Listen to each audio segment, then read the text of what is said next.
¿Qué onda, chicos? ¿Cómo están? Espero que bien. Vamos a platicar el día de hoy del tema de resonancia magnética nuclear.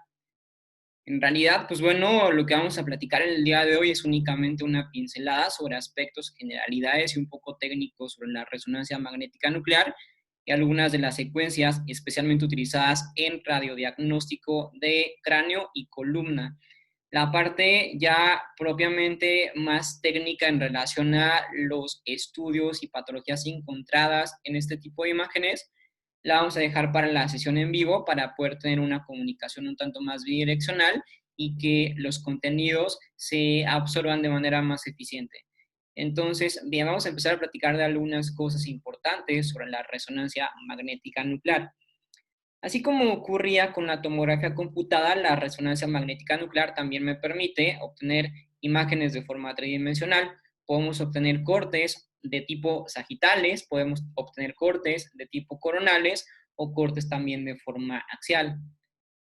Esto, de alguna u otra manera, hace parecidos los hallazgos o la utilidad de la resonancia magnética con respecto a la tomografía.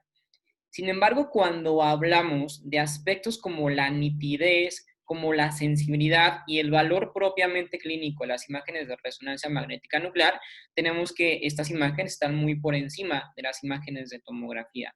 Definitivamente cuando hablamos de, repito, el valor clínico y la proyección anatómica que podemos obtener a partir de estas imágenes de resonancia, tenemos que no hay realmente una comparación equitativa de la resonancia con respecto a otros métodos. Sin embargo, como en algún momento lo platicamos, uno de los problemas que podemos tener con la resonancia magnética nuclear es que actualmente, por lo menos en México, la disponibilidad no es la que estaríamos queriendo. Definitivamente hoy por hoy la disponibilidad en México no se encuentra a la par o no compite con los estudios de radiología convencional o incluso de la propia tomografía. ¿Sí? Tenemos menos disponibilidad de estudios de resonancia magnética nuclear. Por otra parte, el costo también es un factor importante, puesto que el alto costo de la resonancia magnética nuclear, pues de pronto la hace inviable para muchos presupuestos o para muchos pacientes de manera general.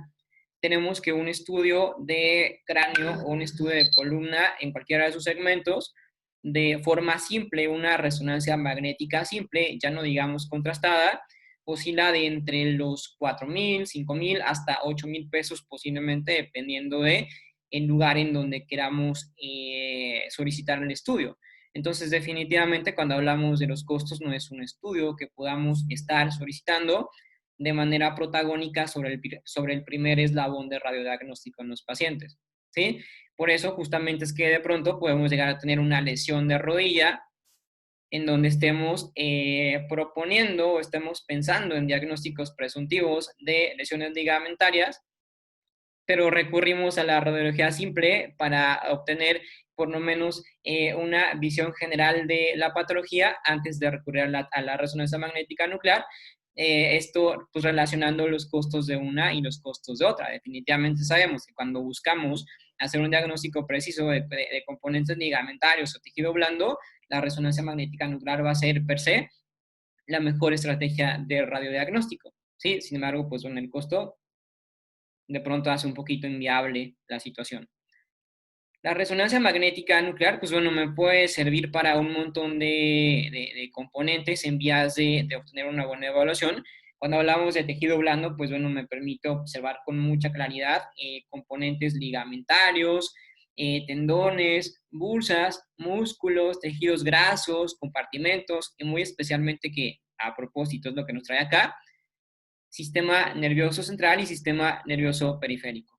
Sí, definitivamente nos va a ofrecer una gran nitidez y un gran detalle de las diferentes estructuras, tanto del encéfalo como de la médula espinal y algunos de los nervios o componentes raquídeos. ¿Va? Entonces, bien, eso sobre la generalidad, sobre el uso de la resonancia magnética nuclear.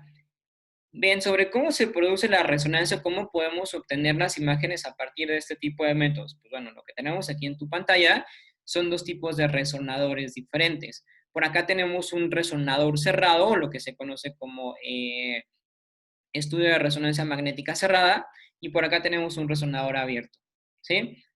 Básicamente, el más usual, el característicamente más usado en la práctica convencional es el cerrado, que es este que está por acá. Sin embargo, cuando hablamos del abierto, pues no decimos que el abierto puede tener algunas características que lo hacen ideal para algunos tipos de pacientes en particular. Una de las principales cuestiones que podemos llegar a tener y que nos limitan la ejecución de los estudios de radiodiagnóstico en resonancia magnética nuclear es la antropometría y dimensiones del paciente. Esto que está por acá en tu pantalla se conoce como mesa. De hecho, te presento las diferentes partes acá en esta imagen. Esto es la mesa o camilla. Este componente grande lo conocemos de manera coloquial como el resonador, ¿sí? El resonador contiene en su interior algunos elementos que conocemos como imanes o magneto, que es este que está por acá, y contiene también algunas bobinas que se consideran como bobinas de radiofrecuencia. Esta se conoce como bobina de radiofrecuencia y esta se conoce como bobina de gradientes, ¿sí? Este equipo es un equipo cerrado que sería el equivalente a este equipo que tú estás observando por acá en tu pantalla. Entonces, bueno, ya te decía, cuando el estudio se va a ejecutar, lo que tenemos que hacer es alinear la mesa con respecto a el objetivo a captar, y posteriormente la mesa se introduce al espacio interno del resonador. Esto pues no va a promover que si el paciente tiene algún grado de obesidad o antropométricamente, repito, las dimensiones son grandes, pues el paciente no va a caber. Entonces es una limitante que podemos llegar a tener a partir de este tipo de dispositivos. Otra limitante que podemos llegar a tener es que este tipo de estudios requieren de mayor tiempo, mucho mayor tiempo a los otros estudios de radiodiagnóstico.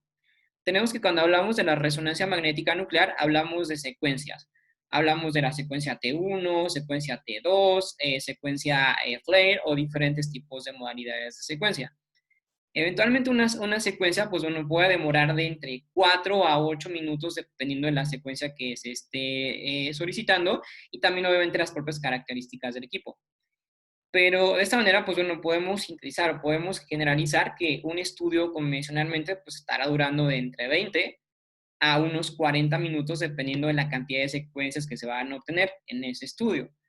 Entonces, personas con situaciones emocionales o psíquicas inestables o situaciones relacionadas con claustrofobia no van a ser candidatos propiamente para este tipo de estudios, puesto que no van a poder permanecer en el equipo el tiempo necesario. Es importante señalar que durante el procedimiento, pues bueno, el paciente tiene un contacto y hay una comunicación bidireccional del tratante con respecto al paciente. La comunicación es constante a partir de un altavoz y un micrófono que se tiene ahí en el interior del equipo, y un micrófono que se tiene en la parte externa de la sala en donde está operando, manipulando toda la ejecución del estudio, y el paciente, digamos que de alguna u otra manera, por lo menos con la voz, está acompañado. Definitivamente no puede haber nadie más, o usualmente no es convencional que haya alguien más dentro del estudio, únicamente el paciente es quien permanece en la sala de exploración, pero la comunicación, repito, pues está dando a nivel del audio.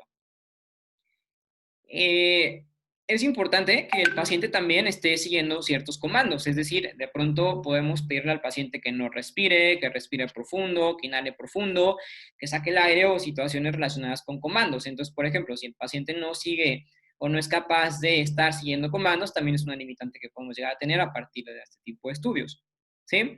De este lado, en los estudios abiertos, pues bueno, tenemos que en los estudios abiertos, pues bueno, ya tenemos una mayor disposición en cuanto a que ya nos permite introducir pacientes de una densidad, de una antropometría posiblemente un poco más amplia, pacientes con algún tipo de trastorno emocional o con algún tipo de claustrofobia, puesto que no vamos a tener un equipo totalmente cerrado.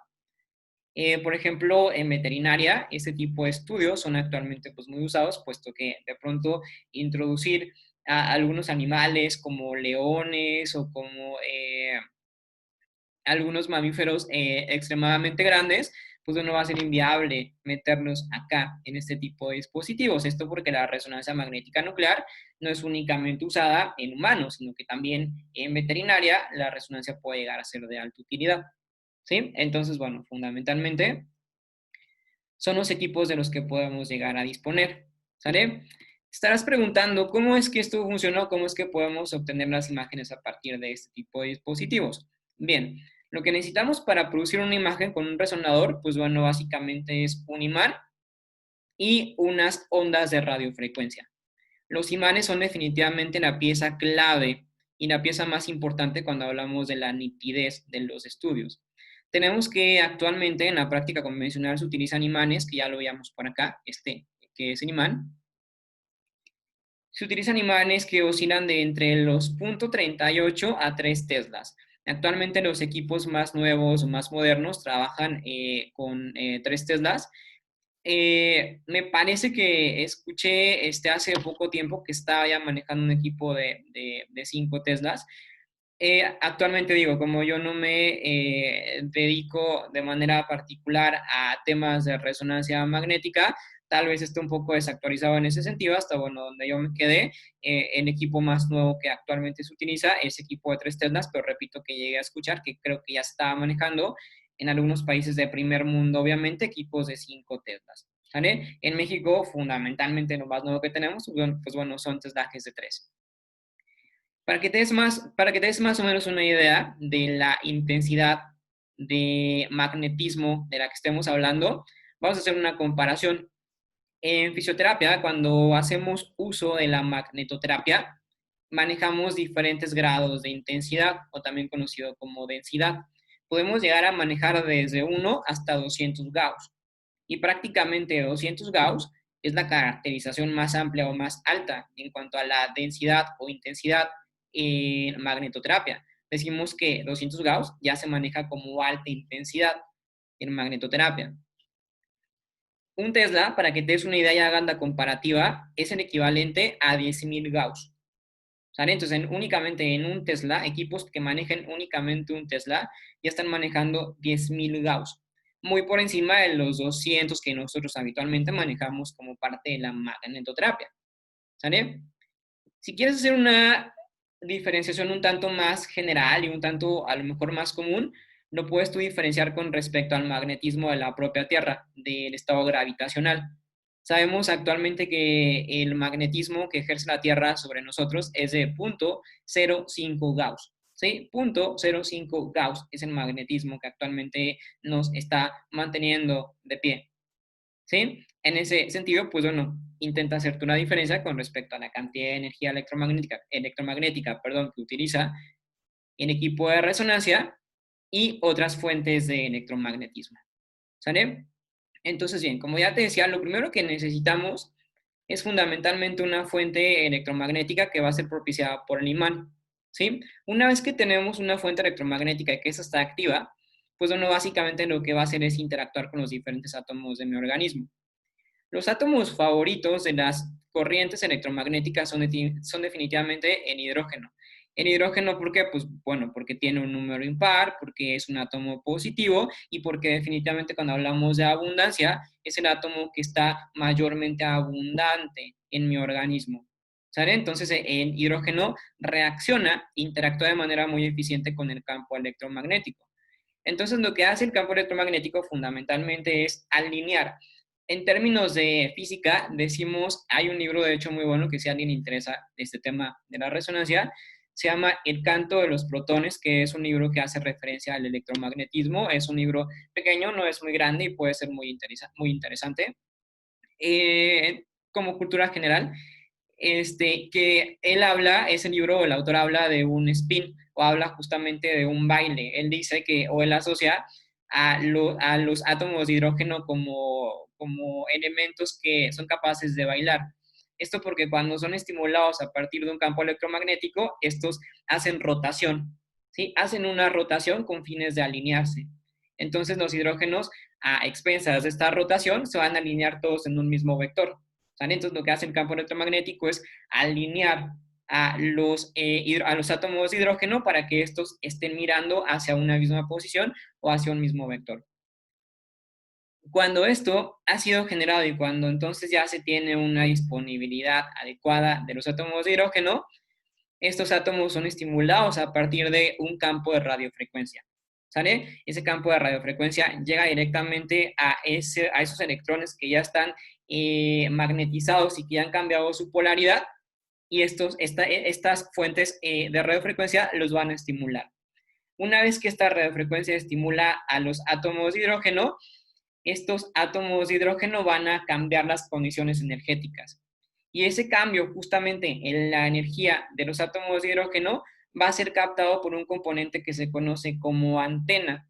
¿Sale? La antena va a ser como el detector de la variación de la energía de los átomos de hidrógeno. ¿Sí? Entonces la antena es la que detecta el cambio de energía propiciado por la electromagnetización y por la irradiación de la fuente de radiofrecuencia, y ese cambio de la energía el equipo lo va a detectar como una imagen o lo va a convertir en una imagen. ¿Sí? ¿Esto por qué? Porque pues bueno, sabemos que los diferentes tejidos tienen diferentes composiciones en cuanto a la predisposición o a la conformación de átomos de hidrógeno. Entonces digamos que las imágenes las obtenemos en resonancia magnética nuclear a nivel de la estimulación de los átomos de hidrógeno que el tejido tiene. ¿Sale? De manera general, es como lo puedo platicar o como espero que haya sido fácil de comprender o por lo menos medianamente sencillo de comprender. Es un tema en general un poco complejo, pero si intentamos como sintetizarlo, es la forma en la que se estaría produciendo la imagen a partir de la estimulación de los átomos de hidrógeno. ¿Sale? Bien, nos pasamos ya a cosas que creo que, pues bueno, les van a ser de más utilidad o les van a interesar de manera más importante, que es que en la resonancia magnética nuclear trabajamos con diferentes formas de secuenciación. Ya lo decía anteriormente, podemos trabajar con las tres clásicas que son T1, T2, la secuencia Flair, pero hay más. La secuencia, por ejemplo, de difusión, la secuencia Drive, la secuencia Stir, la frecuencia de eco gradiente, la frecuencia IR o la frecuencia de densidad protónica son actualmente algunas de las más utilizadas. Hay algunas otras que algunos equipos mucho más sofisticados pueden llegar a tener, pero de manera general son las secuencias con las que nos vamos a estar enfrentando en la práctica convencional. ¿Qué hace diferente a una secuencia de otra? Principalmente las caracterizaciones técnicas y el cómo vamos a estar apreciando las diferentes intensidades. Hay que recordar que en resonancia magnética nuclear ya no hablamos de densidad, ¿sí? Hablamos de intensidades. Entonces podemos tener hiperintensidad de señal o podemos tener una baja intensidad o lo que es lo mismo, hipointensidad de señal, ¿sale? Entonces, bien, ahorita vamos a ver algunos ejemplos para que los puedas tú relacionar más o menos, ¿no? En términos de neuro y en términos de evaluación de sistema nervioso central y columna, definitivamente las más usadas, de hecho prácticamente en cualquier elemento anatómico las más usadas, son T1 y T2, ¿sí? Vemos que T1 y T2, pues bueno, me es útil tanto para neuro como para columna, tanto para músculo esquelético, en ese entendido, tanto músculo como ligamento como tendón, tanto T1 como T2 me van a dar una buena sensibilidad. Sin embargo, cuando hablamos de algunas otras modalidades o secuenciaciones, tenemos que el neuro, las técnicas de secuenciación Freire y las técnicas de secuenciación de difusión me van a ser de utilidad para complementar los diagnósticos, especialmente en sistema nervioso central. Cuando hablamos de columna, pues bueno, tenemos al T1 y tenemos al T2, pero una muy buena secuencia que me va a complementar el diagnóstico es la STIR. Y cuando hablamos de músculo esquelético, la secuencia que hace la diferencia y que me es útil para evaluar componentes musculoesqueléticos es la densidad protónica. ¿Sale? Entonces, de manera concluyente, pues bueno, podemos decir que tanto T1 como T2 me van a servir básicamente para cualquier estructura anatómica, pero Flair, difusión, estir y densidad protónica van a hacer la diferencia con respecto a los diferentes componentes. ¿Sale? Y aquí es que te pongo una imagen para que tú puedas justo hacer la diferenciación y puedas identificar cómo se observan las imágenes en una secuencia y en otra secuencia. Definitivamente, pues bueno, este concepto tendríamos que aprenderlo de forma memorizada, puesto que pues, no va a haber de otra. Eh, y es necesario pues que lo podamos relacionar porque lo vamos a estar viendo de manera constante, ¿sí? En ese sentido, bueno, en una T1, ¿cómo vemos las imágenes? ¿Sí? En T1, el agua la vemos eventualmente negra, ¿sale? En el caso de la grasa la vemos eventualmente blanca. En el caso de tejidos sólidos, los podemos ver con una densidad variable. Cuando estamos ante algún proceso patológico relacionado con fibrosis, este se va a ver eventualmente negro. En el caso del hueso, especialmente el hueso cortical, que no es lo mismo al hueso esponjoso, usualmente el hueso cortical lo vemos también negro. En el caso del hueso esponjoso, lo vamos a ver con una densidad un tanto más variable. En el caso de la sangre, especialmente aquí es muy importante, esto es muy importante que lo puedan entender. En el caso de la sangre, cuando esta es aguda, la vemos usualmente gris, pero cuando esta es subaguda y han transcurrido los días, eventualmente lo vemos ya blanco, ¿sale? Entonces, bien, importante también señalar y relacionarlo con el término de hiperintenso e hipointenso, ¿sale? Todo lo blanco hiperintenso, todo lo negro hipointenso. ¿Sale? ¿Qué quiere decir esto? Pues bueno, que todo lo hiperintenso ha captado una muy buena señal y todo lo hipointenso no ha captado una buena señal. ¿Sale? Entonces, bueno, aquí tienes como la imagen comparativa. Hablaba yo, por ejemplo, del agua, en donde te decía que T1, el agua, se ve negro. Entonces, tenemos que pensar en dónde hay agua en el sistema nervioso central. Ah, ok, definitivamente en los ventrículos. ¿Por qué? Porque tenemos líquido cefalorraquídeo. Entonces, en esta imagen estamos observando al ventrículo lateral derecho y al ventrículo lateral izquierdo, en donde este está integrado a partir de agua. ¿Sale? Por eso es que lo estamos viendo negro o lo que es lo mismo hipointenso. ¿Sale? En el caso contrario, en la T2, si lo observas aquí en la imagen, ya te lo decía anteriormente, va a cambiar. ¿Sí? El agua, por ejemplo, la observamos blanca, o lo que es lo mismo hiperintensa, lo observas aquí en esta imagen. La grasa la observamos gris. En tejido sólido de una densidad variable también con el caso de T1. La fibrosis lo mismo que en el caso de T1 la vamos a ver negra. ¿Sale? En el caso de hueso cortical lo mismo lo vamos a ver negro y en el hueso esponjoso lo mismo lo vamos a ver de una densidad variable. ¿Sí? Pero en el caso de la sangre la cosa va a cambiar un poco porque en el caso de la sangre en lugar de verse gris la vamos a estar viendo discretamente negra. Y en el caso de la sangre subaguda la vamos a estar viendo eventualmente blanca. ¿Sale?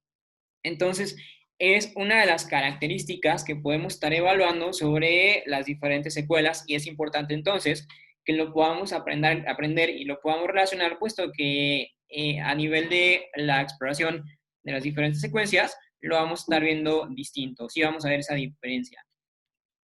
Tienes aquí otra imagen que es una flare que básicamente, pues bueno, te lo dejo para su evaluación. Pone un stop a este video y haz la diferencia, justo intenta hacerlo con respecto a estas indicaciones que te acabo de dar e intenta hacer la comparativa entre T1 y entre T2 e intenta identificar cuál es la diferencia fundamental entre T1 y Flare y entre T2 y Flare. ¿Sale? Pone pausa, repito, para que puedas hacer este análisis, ¿va? Ok, en el caso de la columna, que también, pues bueno, como te decía, es importante de entender, también vamos a ver caracterizaciones diferentes con respecto a un T1 y T2. Aquí, bueno, básicamente te pongo una imagen para que puedas hacer la comparativa. En el caso de un T1, pues bueno, tenemos que el agua, relacionada en este caso con el líquido cefalorraquídeo, la vamos a ver hipointensa, ¿sale? Así es que estamos viendo el agua hipointensa. En el caso de la dermis, que es la grasita, la vamos a ver hiperintensa. Son definitivamente los dos principales elementos y herramientas para que tú puedas hacer la diferencia entre un T1 y un T2 en temas de resonancia magnética de columna. El agua y la grasa. Siempre, recuérdalo, siempre el agua la vamos a ver hipointensa y la grasita, la dermis, la vamos a estar viendo hiperintensa. ¿Sale? Básicamente, los vasos sanguíneos, el núcleo pulposo y el anillo fibroso lo vamos a estar viendo hipointenso como en este caso.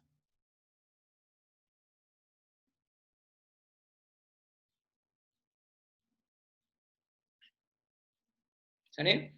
Y pues aquí tienes justo la diferencia entre un T1 y T2, en donde una de las principales diferencias que vamos a encontrar a partir de este tipo de estudios corresponde al agua. Si te das cuenta, acá el agua la estábamos viendo hipointensa. Si te das cuenta, en una T2 el agua la estamos viendo hiperintensa.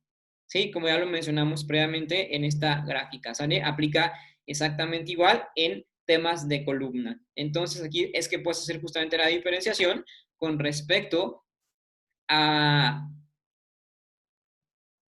a las diferentes intensidades que podemos observar en una resonancia magnética nuclear de columna, ¿sale? Y aquí tienes justo una imagen que te permite identificar cómo es que se observa la diferencia entre un T1 de columna lumbar, un T2 de columna lumbar y en este caso una proyección STIR. ¿Sale? La proyección STIR es definitivamente buena para cuando queremos identificar la integridad de la médula espinal y sus componentes perimedulares. ¿Sale? Aquí está básicamente de manera muy nítida y de forma muy bien representada la médula espinal. Entonces relaciona a la secuencia STIR como una secuencia de una muy buena utilidad para la evaluación de la médula. ¿Sale? Y pues bueno, nos vamos a quedar básicamente aquí hasta este punto. Te dejo estas imágenes para que las puedas estar revisando con tiempo. Esto con intenciones de que puedas relacionar las diferentes áreas anatómicas. Ya hemos pasado hasta este punto el tema de tomografía. Me parece que este asunto de la anatomía radiológica del sistema nervioso central creo que ya ha quedado comprendido, o por lo menos ya ese es el objetivo. Entonces realmente lo único que tendríamos que estar aprendiendo y que tendríamos que estar relacionando en temas de resonancia magnética nuclear son las diferentes secuencias que podemos estar observando en los diferentes estudios de diagnóstico. ¿Sale? Repito, temas de anatomía teóricamente ya deberían estar comprendidos. Entonces, bien, hay que darle un repaso a este tema, esta tablita en particular, que es sumamente buena y es sumamente representativa. Y nos estamos viendo entonces próximamente en la siguiente sesión virtual para estar resolviendo alguna duda que te haya surgido a partir de esta sesión virtual. ¿Sale?